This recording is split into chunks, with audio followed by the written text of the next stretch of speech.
दिल्ली का मौसम बदल गया है। ठंड ने दस्तक दे दी है, लिहाजा दिल्ली की सुबह ठंडी रहने लगी है। लेकिन इस ठंड के साथ ही दिल्ली की हवा भी जहरीली बनने लगी है।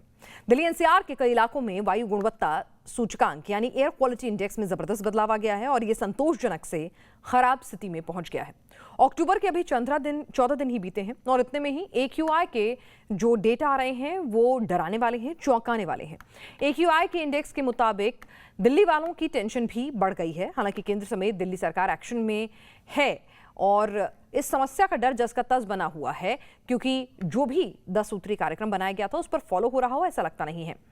अक्टूबर के महज 14 दिनों में ही प्रदूषण का स्तर 80 से बढ़कर 200 के पार पहुंच गया है। दिल्ली का आनंद विहार इलाका सबसे ज्यादा प्रदूषित रहा है। यहाँ आंकड़ा 289 पर था। द्वारका में भी हालात कुछ ऐसे ही नजर आए। यहाँ AQI 212 रहा। दिल्ली के चांदनी चौक इलाके में 184, सोनिया विहार इलाके में AQI 182 रहा, जबकि ITO में ये 157 रहा। AQI के इन्हीं बदलते आंकड़ों ने दिल्ली को डरा दिया है, क्योंकि अभी सर्दी आई नहीं है और दिल्ली की आबोहवा अभी से खराब होने लगी है।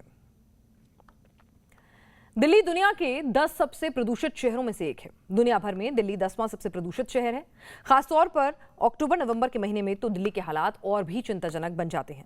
अगर देश में बात करें तो दिल्ली देश का 8वां सबसे प्रदूषित शहर है। इसमें दिल्ली से सटा गाजियाबाद पहले पायदान पर आता है। दिल्ली की बदलती हवा और बढ़ते प्रदूषण से सबसे ज्यादा दिक्कत बुजुर्गों और बच्चों को हो रही है। बीमार लोगों के लिए ये जानलेवा भी है, क्योंकि अक्टूबर में बढ़ता है प्रदूषण और इससे क्या आती है परेशानी, देखिए हमारी इस रिपोर्ट में।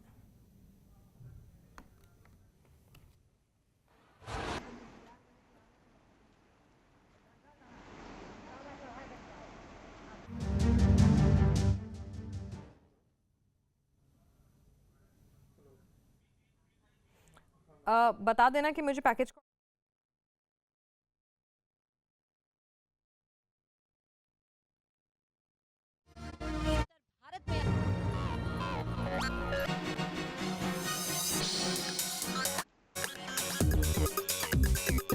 तो प्रदूषण का स्तर जो है आप देख रहे हैं कि किस तरह से लगातार बढ़ता जा रहा है। दुनिया का 10वां प्रदूषित शहर है दिल्ली और दिल्ली के लिए ये मुश्किल का सबब है। 2019 में प्रदूषण से लगभग 2.25 लाख करोड़ का नुकसान हुआ था। दिल्ली के लिए चिंताजनक हालात हैं। अगर 2019 के एक आंकड़े पर गौर करें तो केवल प्रदूषण से देश को 2.6 लाख करोड़ का खर्च उठाना पड़ा, जो सकल घरेलू उत्पाद का 1.4% है। इतना ही नहीं, अकेले 2019 में ही प्रदूषण के कारण 16,70,000 से ज्यादा लोगों की मौत हुई, जो अपने आप में बेहद चिंताजनक आंकड़ा है।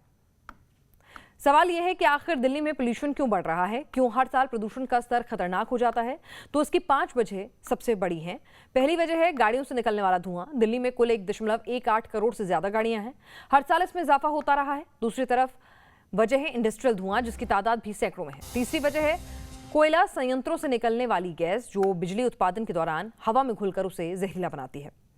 चौथी और बड़ी वजह है पराली का धुआं, जो सबसे ज्यादा कहर मचाता है। और 5वीं वजह है कंस्ट्रक्शन के दौरान उड़ने वाली धूल।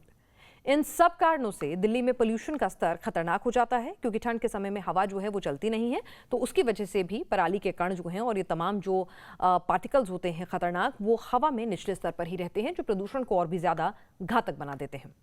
हम आगे आपको बताएंगे कि प्रदूषण रोकने के लिए सरकार ने क्या प्लान तैयार किया है, लेकिन उससे पहले हम आपको एयर क्वालिटी इंडेक्स के बारे में बताते हैं। अगर AQI 0 से 50 के स्तर पर है तो इसे अच्छा माना जाता है। AQI 51 से 100 के बीच में है तो इसे संतोषजनक माना जाता है। लेकिन अगर ये 201 से 300 के स्तर पर पहुंच जाता है तो ये खराब है। और अगर AQI 301 से 400 के बीच है तो ये बेहद खराब है। जबकि 401 से ज्यादा का AQI स्तर बहुत खतरनाक माना जाता है इंसानी फेफड़ों के लिए। दिल्ली में बढ़ता प्रदूषण देश के परेशानी का सबब बन रहा है। एक तरफ इससे करोड़ों का नुकसान होता है तो दूसरी तरफ लाखों लोगों को जान भी गंवानी पड़ती है। दिल्ली में पराली के अलावा क्या है प्रदूषण का मुख्य कारण, समझते हैं अगली रिपोर्ट के जरिए। धुएं से बेबस दिल्ली की इस तस्वीर को देखिए। दमघोटू हवा से बेबस हुई यह दिल्ली की तस्वीर डराने वाली है। बीते कुछ साल से अक्टूबर-नवंबर में हर साल ऐसी ही तस्वीर नजर आ रही है। एक तरफ पराली, दूसरी ओर दिल्ली की गाड़ियों से निकलने वाला जहरीला धुआं भी इस प्रदूषण के लिए बड़ा जिम्मेदार है। दिल्ली में अगर पॉल्यूशन में वाहनों की भागीदारी की बात की जाए तो दोपहिया वाहन 24% प्रदूषण के लिए जिम्मेदार है। वहीं बस, ट्रक और कार की हिस्सेदारी 17% है। जो दिल्ली का ट्रैफिक है वो भी बहुत ज़्यादा प्रदूषण जो है वो पैदा करता है और दिल्ली सरकार अलग अलग अभियान के जरिए इस ट्रैफिक के पोल्यूशन पर और बाकी पोल्यूशंस पर लगाम लगाने की कोशिश कर रही है। बहुत लंबा जो जाम लगता है तो उससे प्रदूषण होता है, ट्रैफिक के बढ़ते आकार से प्रदूषण होता है, और पराली जलना तो एक बड़ी वजह इस प्रदूषण में बन ही रहा है। दिल्ली में पोल्यूशन की वजह को समझने के लिए PM 2.5 और PM 10 लेवल को भी समझना जरूरी है। PM यानी पार्टिकुलेट मैटर या कण प्रदूषण, जो वातावरण में मौजूद ठोस कणों और तरल बूंदों का मिश्रण है। हवा में मौजूद ये पार्टिकल इतने ज्यादा छोटे होते हैं कि इसको सिर्फ माइक्रोस्कोप का इस्तेमाल करके ही पता लगाया जा सकता है। पार्टिकल पॉल्यूशन में PM 2.5 और PM 10 शामिल होते हैं, जो बेहद खतरनाक होते हैं। दिल्ली में PM 2.5 और PM 10 के बढ़ने की वजहों के बारे में बात करें तो ट्रांसपोर्ट से निकलने वाले धुएं में PM 2.5 कणों की हिस्सेदारी 41% है, वहीं PM 10 18% है। सड़क पर उड़ने वाली धूल में PM 2.5 21% है, वहीं PM 10 10% है। फैक्ट्रियों से होने वाले पोल्यूशन में PM 2.5 19% है, इसमें PM 10 15% है। दिल्ली की हवा को जहरीला होने से रोकने के लिए दिल्ली सरकार एक्शन में है। एक तरफ दिल्ली के 2 इलाकों में स्मोक गन लगाया गया है, तो दूसरी ओर केजरीवाल सरकार एंटी डस्ट कैंपेन चला रही है। इस कैंपेन के जरिए सरकार की कोशिश है कि दिल्ली में डस्ट पार्टिकल्स को कम से कम किया जाए। एक है डस्ट पोल्यूशन। दिल्ली के अंदर डस्ट पोल्यूशन को रोकने के लिए दिल्ली में पिछले 7 तारीख से एंटी डस्ट कैंपेन चलाया जा रहा है। मैं खुद फील्ड में जा रहा हूं, हमारी टीमें पूरे दिल्ली के अंदर घूम रही हैं, और जो भी इस तरह के लोग हैं कि सारी वार्निंग के बाद भी अगर उल्लंघन कर रहे हैं उनके खिलाफ कार्रवाई की जा रही है। दूसरा, दिल्ली के अंदर पराली का, जैसे मैंने कहा कि दिल्ली को पराली को गलाने के लिए बायो डिकम्पोजर का निःशुल्क छिड़काव दिल्ली के अंदर खेतों में करना शुरू हो चुका है। तीसरा है व्हीकल पोल्यूशन, गाड़ियों का पोल्यूशन। गाड़ियों के पोल्यूशन को भी कम करने के लिए 18 तारीख से दिल्ली के अंदर रेड लाइट ऑन गाड़ी ऑफ कैंपेन जो है हम शुरू करने जा रहे हैं। वक्त गुजरने के साथ साथ दिल्ली के आसमान में स्मॉग छाने लगा है। यही स्मॉग दिल्ली की परेशानी का सबसे बड़ा कारण है। ऐसे में सरकार की इन कोशिशों का नतीजा क्या निकलता है, ये दिवाली के समय तक साफ हो जाएगा। Team news nation. और इस बार दिल्ली सरकार ने प्रदूषण रोकने के लिए विंटर एक्शन प्लान का जो 10 पॉइंट एजेंडा बनाया है, उसमें सबसे पहला है पराली से होने वाले प्रदूषण को रोकना। इसके लिए बायो डिकम्पोजर घोल बनाया गया है जो पराली को नष्ट करेगा, उसे जलाने की जरूरत नहीं पड़ेगी। जबकि धूल के प्रदूषण को रोकने के लिए धूल विरोधी अभियान छेड़ा जाएगा। कूड़ा जलाने पर जुर्माना लगाया गया है। पटाखे जलाने पर भी प्रतिबंध लागू हो गया है। वहीं हवा को साफ करने के लिए स्मॉग टावर लगाए गए हैं। साथ ही प्रदूषण फैलाने वाले हॉटस्पॉट की निगरानी की जाएगी। एक ग्रीन वॉर रूम बनाया गया है जिसमें पर्यावरण इंजीनियर्स की तैनाती होगी। ग्रीन दिल्ली ऐप भी बनाया गया है। इसके अलावा भारत का पहला ई कचरा पार्क बनाया जाएगा और वाहनों से होने वाले प्रदूषण पर रोक लगाने के लिए भी एक्शन प्लान की तैयारी है। दिल्ली में वायु प्रदूषण ही नहीं, पानी का प्रदूषण भी एक अहम मुद्दा है। एनजीटी ने यमुना नदी में प्रदूषण को रोकने के मद्देनजर यमुना नदी में मूर्ति विसर्जन पर रोक लगा रखी है। किसी तरह की पूजा सामग्री के विसर्जन पर भी रोक है। बावजूद इसके लोग ऐसा करने से बाज नहीं आते। दिल्ली में यमुना नदी में कोई भी सामग्री डालना प्रतिबंधित है और ये कोर्ट का ऑर्डर है जिसको प्रशासन को लागू कराना है। यहाँ स्थिति देखिए किस तरीके की है।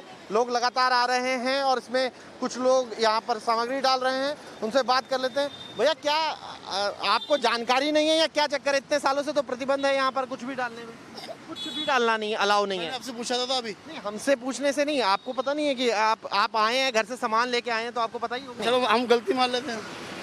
इस तरीके की गलती तो मान रहे हैं, लेकिन आप देखिए किस तरीके की स्थिति है। किसी भी तरीके से धूप बत्ती सारी चीजें डालना प्रतिबंधित है, फिर भी आप डाल रहे हैं। वो सर हमने धूप बत्ती का डाली, उसके अंदर कोई कचरा नहीं डाला, कचरा बाहर फेंका। हाँ प्रतिबंधित है, मानते हैं मगर वो बिल्कुल आपकी बात ठीक है। किसी भी तरीके की चीजें डालना बिल्कुल प्रतिबंधित है सर, हम मानते हैं आपकी बात। नहीं गलती हम मान रहे हैं, हम बिल्कुल हम मानते हैं, ये माता है, हम अपनी गलती भी मानते हैं अपनी। नहीं वो भगवान के कपड़े थे वो डाले। आप खुद जानते हैं प्रवाहित सॉरी सर, सॉरी नहीं है, सुप्रीम कोर्ट का ऑर्डर है, बड़ा जुर्माना है। सॉरी सर, सॉरी माफी मांगते हैं। ध्यान रखेंगे, बिल्कुल माफी मांगते हैं। ये दिल्ली शहर हमारा है और ये प्राणदायिनी यमुना माँ भी हमारी है, लेकिन जिस तरह से हम प्रतिबंध के बावजूद इसे गंदा कर रहे हैं तो फिर हम अपनी बर्बादी के लिए भी जिम्मेदार खुद ही हैं।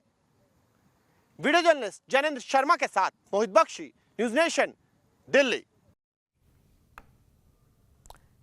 दिल्ली में बढ़ते प्रदूषण का बड़ा कारक आसपास के शहर भी हैं। इन शहरों में बढ़ता प्रदूषण दिल्ली की हवा को जहरीला बना देता है। उन्हीं शहरों में से एक है गाजियाबाद। इस वक्त गाजियाबाद का AQI 200 से बहुत ज्यादा है, यानी गाजियाबाद ऑरेंज जोन में शामिल हो गया है। गाजियाबाद सहित दिल्ली NCR में एक बार फिर से प्रदूषण का खतरा मंडराने लगा है। सर्दियों की शुरुआत भी अभी नहीं हुई है, लेकिन अभी से स्मॉग की चादर दिल्ली NCR में सीधे तौर पर देखी जा रही है। इस समय हम गाजियाबाद के प्रदूषण विभाग के बाहर हैं, जहां पर स्क्रीन लगी हुई है। अपने वीजे से कहूंगा तस्वीरें आपको दिखाएं। दरअसल गाजियाबाद में PM 2.5 और PM 10 की मात्रा मानकों से कहीं ज्यादा हो चुकी है।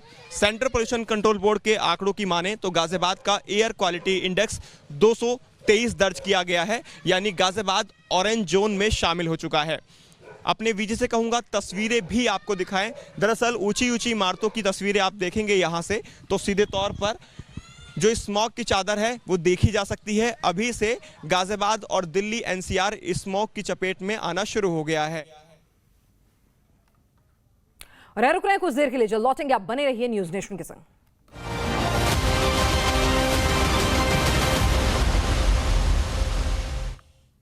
और अब बात करते हैं रेलवे स्टेशंस की। ऐसा नहीं है कि रेलवे स्टेशंस की साफ सफाई पहले के मुकाबले बेहतर नहीं हुई है।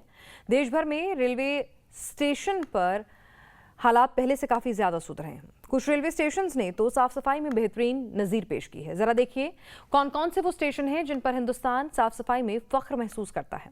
अपनी बेहतरीन साफ सफाई के मामले में देश के टॉप 4 रेलवे स्टेशंस में 4 राजस्थान से हैं। इसमें जयपुर, जोधपुर, दुर्गापुर रेलवे स्टेशन शामिल हैं, जबकि जम्मू तवी रेलवे स्टेशन ने भी स्वच्छता के मामले में अपनी एक अलग जगह बना ली है। जाहिर है ये रेलवे स्टेशन दूसरे रेलवे स्टेशन के लिए एक बड़ी लकीर खींच रहे हैं और ये बता रहे हैं कि अपनी जिम्मेदारी और जागरूकता के बदौलत साफ सफाई की चुनौतियों से पार पाया जा सकता है। आइए अब आपको वो स्टेशन दिखाते हैं, वो 4 स्टेशन जिन्होंने देश के सबसे गंदे स्टेशन की लिस्ट में जगह पाई है। देश के सबसे गंदे रेलवे स्टेशन में तमिलनाडु का पेरुनगलाथुर रेलवे स्टेशन सबसे ऊपर है। इसके साथ ही तमिलनाडु का गिंडी रेलवे स्टेशन आता है तीसरे नंबर पर। दिल्ली का सदर बाजार रेलवे स्टेशन है और चौथे नंबर पर तमिलनाडु का वेल्लाचेरी स्टेशन है। यानी कि तमिलनाडु के 3 स्टेशन टॉप 4 सबसे गंदे स्टेशन में शामिल हैं और दिल्ली का सदर बाजार। एक छोटा सा जिम्मेदारी भरा संकल्प हमारे देश के और रेलवे के हजारों करोड़ रुपए से कहीं ज्यादा बचा सकता है। इसे समझने की जरूरत है, क्योंकि गुटखा, पान वगैरह की पीक रेलवे का बड़ा नुकसान हर साल कर रहे हैं। हर साल पीक के इन धब्बों और गंदगी को साफ करने में रेलवे को करीब 1200 करोड़ रुपए खर्च करने पड़ते हैं और जाहिर है इसमें लाखों लीटर पानी की भी बर्बादी होती है। तो यानी कि आप सोचिए कि जो पान गुटखे की पीक आप रेलवे स्टेशन पर इधर उधर थूकते हैं या ट्रेन के डब्बों में, वो कितनी नुकसानदेह हैं खर्चे के लिहाज से और पर्यावरण के लिहाज से भी। फिलहाल रुक रहे हैं कुछ देर के लिए, जल्द लौटेंगे। आप देखते रहिए न्यूज नेशन।